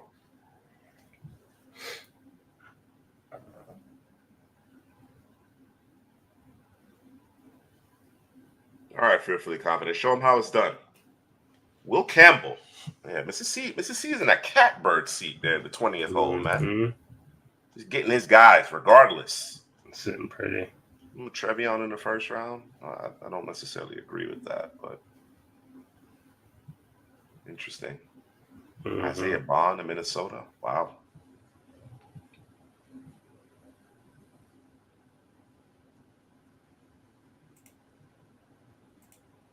Wait, what happened to my third round? Was it only one round, bro? I guess. I don't know. Hurt. I was all set, prepared for 3 rounds, bro. Yeah. And I definitely selected 3 rounds. All right. Detroit traded out? It appears so. It appears so. And unfortunately, we don't have multiple rounds, so I'm not sure why that happened. We may need to test that once more. To confirm. I wonder if it's a limitation or user error. So, all right, y'all can watch me as I do this because we're gonna do it one more time. All right, I got 3 rounds. Don't screw it up. You see it? 3 rounds. Slow. All right. What's the Create passcode? room. Passcode.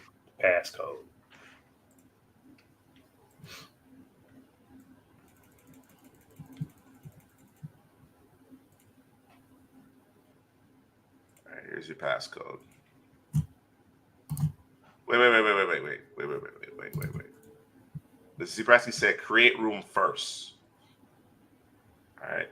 So I'm creating the room. I went back. Oh, I see where you screwed up, bro. You see where it says number of rounds? You didn't change. Oh, there it is. Reading is fundamental. All right. Build it while we fight. I appreciate the audience helping me out. All right. Here we go. One more time. Do it.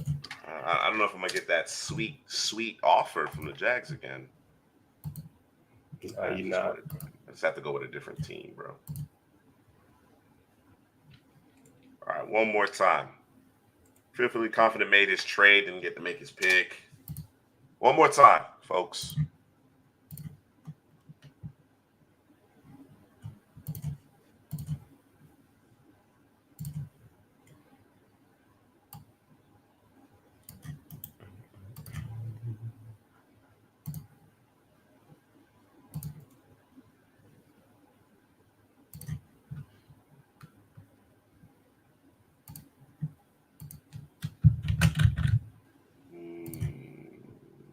Who do I go with?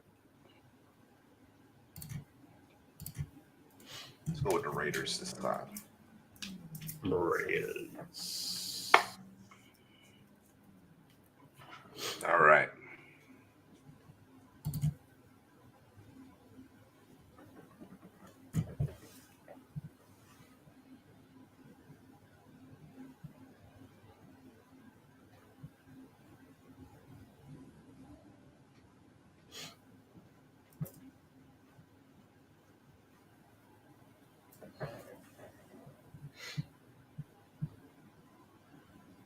You ready, Drew? Bro, I'm ready, bro. I'm ready. Are you ready? No, I'm ready. I gotta catch this flight. I gotta catch this flight early morning. Oh, I forgot you said you was what time you gotta be out of there? Flight leaves at 8:40ish. 8:40ish. I got volleyball tomorrow. Oh, you got volleyball? Yeah. Gotta be there at 7, bro. Yeah. We gotta get revenge on the team that beat us. You know, you lose to a team you got no business losing to. Yeah. So we got you have to exact revenge. Yes, it's got to be done, bro. All right. I know we got another 40 or so seconds here, but we're gonna draft now. Let's do it. Lock it up. Let's do it. All right, folks. Into the fray once again. Well, Abdul Carter went first overall.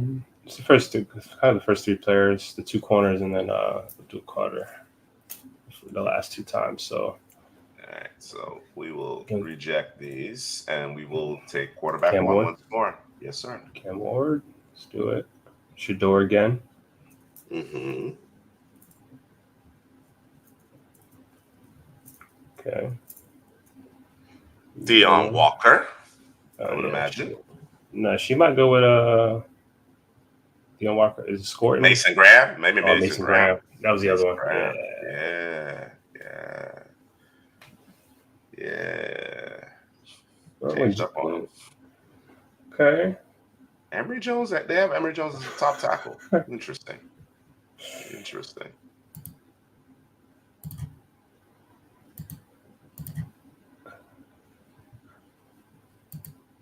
Dana's conflicted. Hey, Walker, Graham or Walker. Finkler and Einhorn.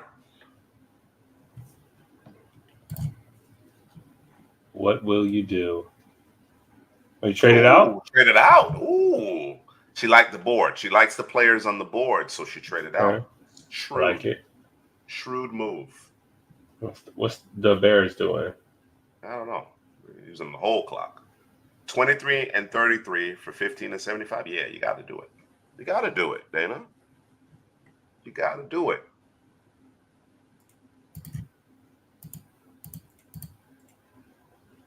I love it.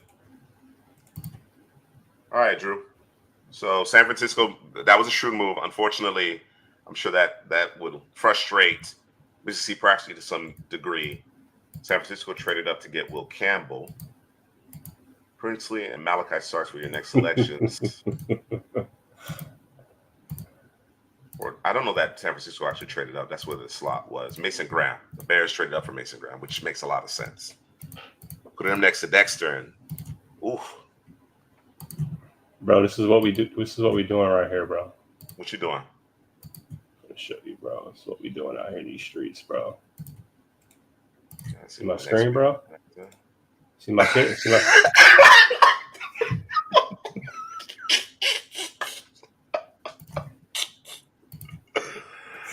Oh man! I'm gonna get Siobhan. I'm gonna get Siobhan right here for us. Oh, you're going with Siobhan? Okay. Oh, a corner?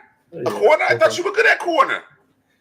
Dean hurt again, bro. I can't stay healthy to save his life, bro. So we're gonna draft a hurt corner? That's what we're doing. Hey man, he'll be ready. You'll fit right in. You'll fit right in. No. Siobhan Rivera is legit.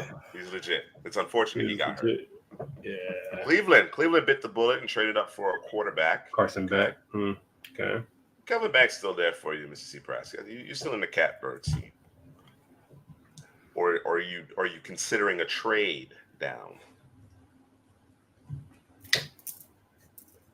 I need to trade up. That's what I need to do. Get the boys right. Let me see something here.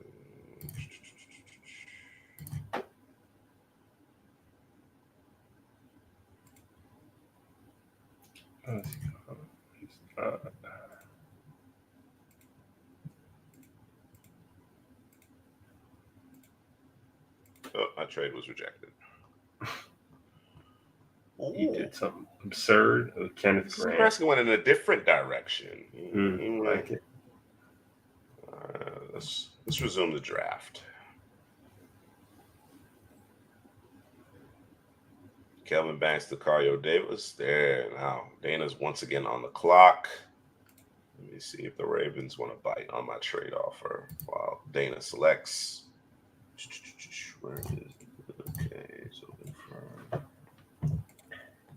23 and 33 for 15 and 75. That's not bad. Yeah, 23 and 33 for 15 and 75. Okay. What rejected my trade again, man? Let's say you playing games, bro. Nah, man, that was a good offer, bro. Was it? Yeah, it was a good offer. Tripping.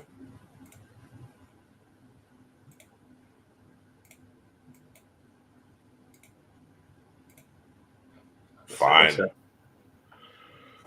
All right. Ooh, she tricked Dana. Dana shrewd with the GMing. Yeah. Shrewd. Oh, Traded wow. down, and still got Deion Walker. Peace. Very nice. All right, fearfully confident. Talk to him. Talk to me. Yo, Dana putting on a clinic out here, man. So she got her couch potato GM Okay. cap on. Yeah, I think Landon Jackson fits that mold, that perfectly. Detroit mold perfectly. Absolutely. Mm-hmm. And Dana went and got Jalen Walker, bro. Ooh, double up. Okay, so let me Buffalo saying.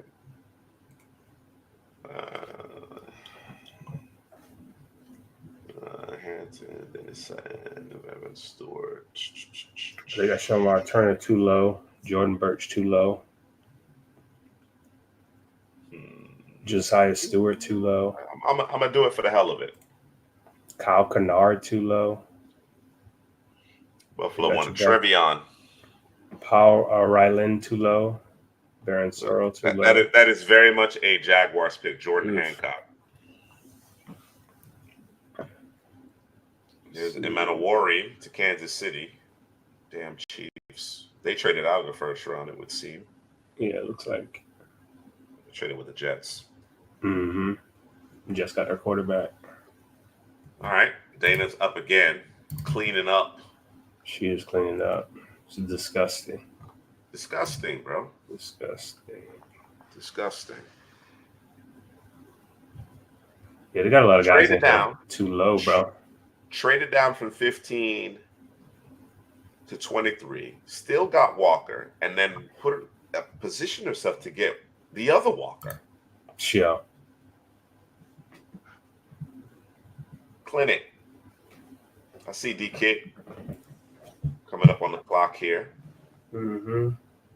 Want to propose a trade? Did you pull the trigger on that trade? Yeah, I pulled the trigger on the trade. No, the one I sent DK. Yeah. That one. Okay, DK actually traded down from 40 to 47. He picked up the 80th pick. Nice. Bear cards at 49ers. Alec Yomana. How you say that? Yomana. Walter Nolan. Ooh. Put it next to Big Dex. The clock ran out on you, Dana?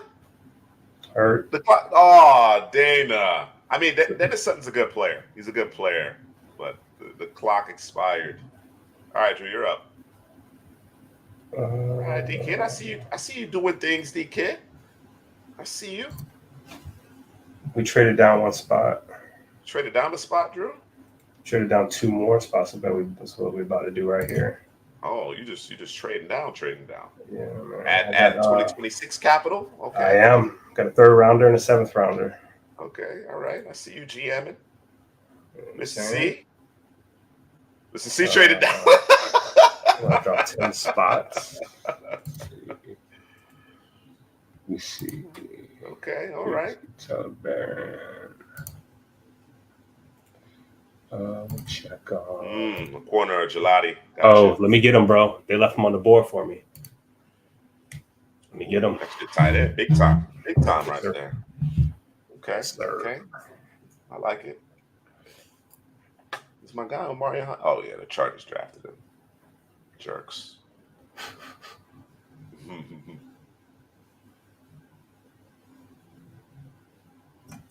Nicholas Singleton, Mr. C on the clock. Deontay Lawson. Second level, of course. That's an area of big time area of need for the Seattle. So checking off those needs. We got Harold Fannin too low. We got RJ Maryland too low.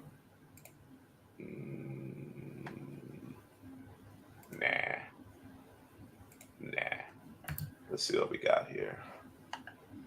It's been a while since I last selected. They got Manungai too low. Yeah, they tripping. Give me Trey Harris. They tripping out here, man. Yeah, it's a lot of guys. They need to rework this thing. Mm-hmm. Well, I love their interface though. It's terrific. Yeah, it's clean. It's clean, real clean.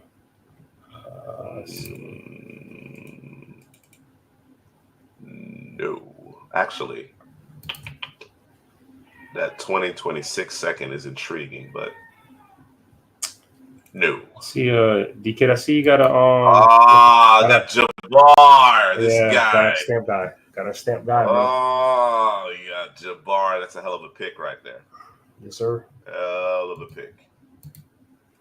Very good pick, kid. Sliding a bit there. Sebastian Castro. I like my Tyler Barron. Let me get this. Oh, we got to score some points, man.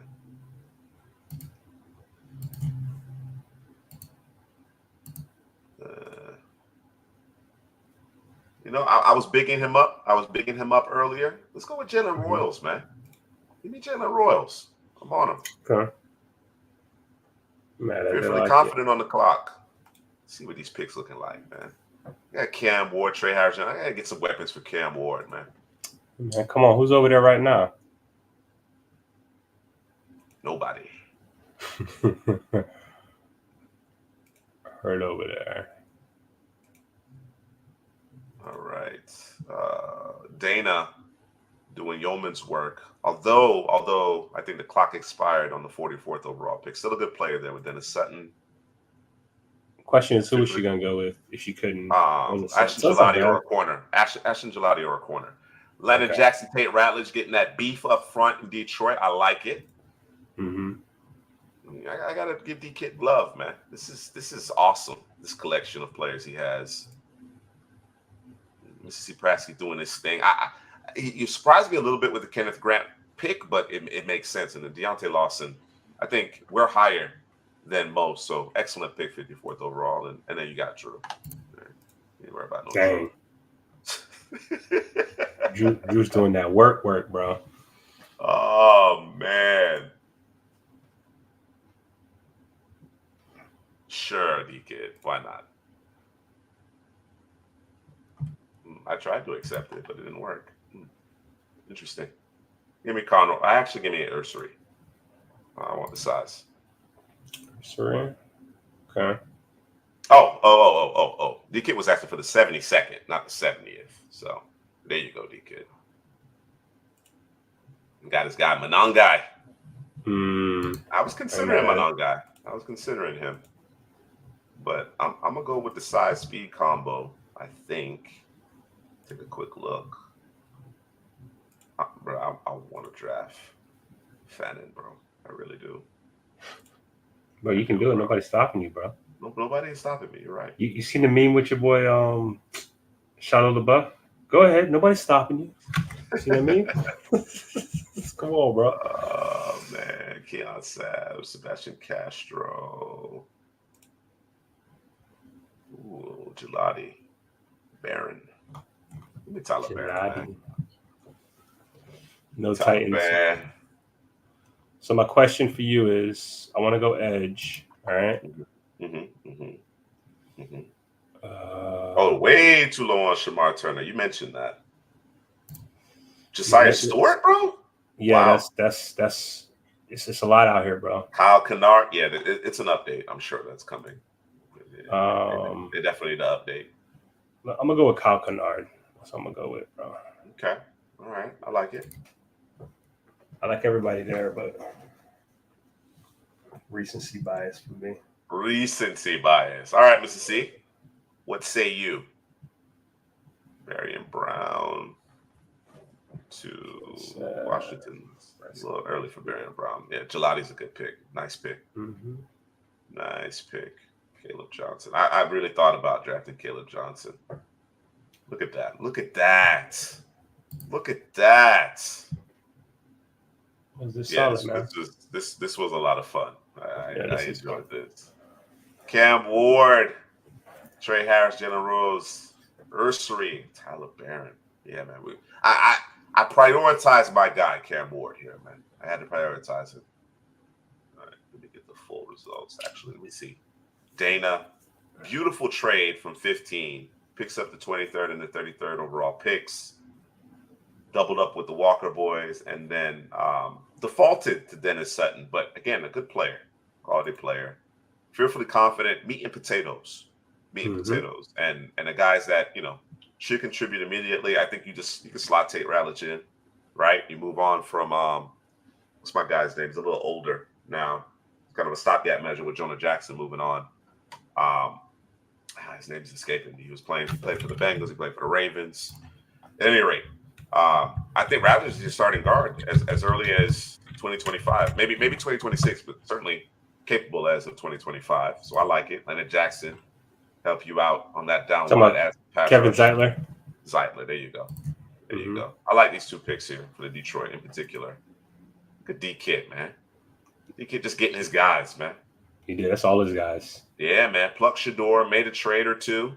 Walter Nolan, obviously playing big boy football there at Ole Miss. Jabbar Muhammad, we have him in the first round routinely. So at 59. Stamped. That's our stamp guy. Amazing value. And then Monangai. Mm-hmm. And I actually traded with DK here. I considered Monangai and Caleb Johnson. I was kind of debating back and forth. But I like the aggressiveness here to add Monangai to that backfield. And look at Mr. C. Prasky just doing some work here, man. Yep. Get a little, help his team out for 2025, and then also, with an eye to the future, right? You know how Seattle does it in day 3, add a couple picks, but cleans up.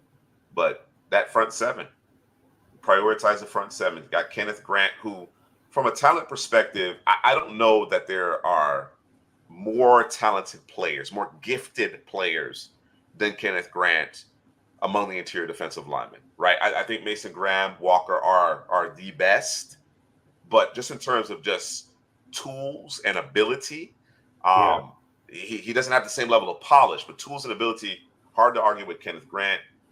We're high on Deontay Lawson here. Good pick there. They need to solidify the second level of the defense. And then, again, Jelani's a guy that we have, early second round, late first round. What he does interior, reducing down on passing downs, can give you a physical edge. Really good picks there. Good job there for Seattle. And then see what Drew did here, man. I hate to say it, but Drew did a good job. Yes, sir. I hate to say it. He really did. Siobhan Revell is legit. Hopefully he gets back, clean bill of health. Tyler Warren has worked his way into being the top tight end on this class. Yeah, fearfully confident. I couldn't think of the name, but definitely referring to Zeitler. So you got a plan. You got a succession plan in place there. That's nice. Kyle Kennard is a guy that I think in our most recent mock draft, Headley took him in the first round.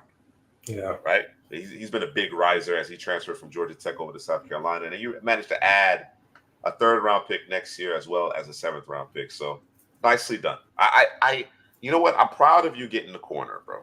I'm proud of you. Yeah. I'm proud of you. Well, I probably would have got him in the first time we did it, but I think he was gone every time. Yeah, he was gone. There was that early run on corners. So you managed to get the corner, you managed to bolster the pass rush, and then you get the top 10 in the class. K. Dotton can be, a guy. He's a guy, add some draft capital. Good stuff, man. You guys know your stuff, man. You guys must be CPGMers. Must be. Must be. This was a lot of fun. This was a lot of fun. We're gonna have to make this a regular occurrence, man, because this is good stuff. And the clock makes Drew actually pick guys, and he got to think on his feet. I do. So we can move through it really quick. I still have time to offer. Look at Deacon. Look at Deacon. Let's do 5 rounds. Listen, and I still have time to offer people trades, bro. Even if they were. Yeah, it's set up well. I must admit, PFN really, I think did a good job. They have taken that top spot. I think their rankings need some work, but I have. It is impressive. Walk the Mock is impressive. It's impressive. It's not free, but it's impressive. It's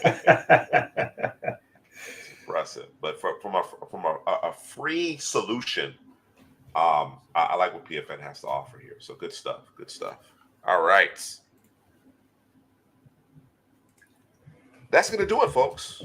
That's gonna do it for this edition of the Second Half Draft Show. I want to encourage folks again.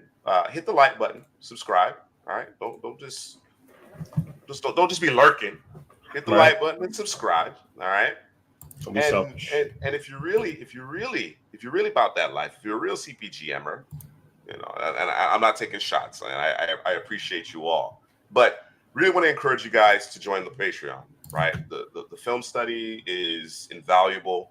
Love to get the input from our patrons. Mr. C. Prasky is a regular in there. And then, of course, we have our mock draft simulator that we're continuing to work the kinks out on. It's a slow burn, but we're continuing to work on it. Of course, as a patron of a certain level, you can submit your mock draft and we will review it live on air. So really want to encourage you guys to take advantage of that. We're going to have more draft profiles rolling out as well, our scouting report. So things are heating up. Things are heating up in the draft world. All right. And you know what, Drew? You know what came to mind before we sign off is we need to roll out a big board, man. We can roll out a top 50. Yeah, we can do that for sure. It's nothing to roll out a top 50, bro. It's definitely nothing. do that. All right. All right, Mr. Preston. We're going to cover it. We're going to cover it next week. All right.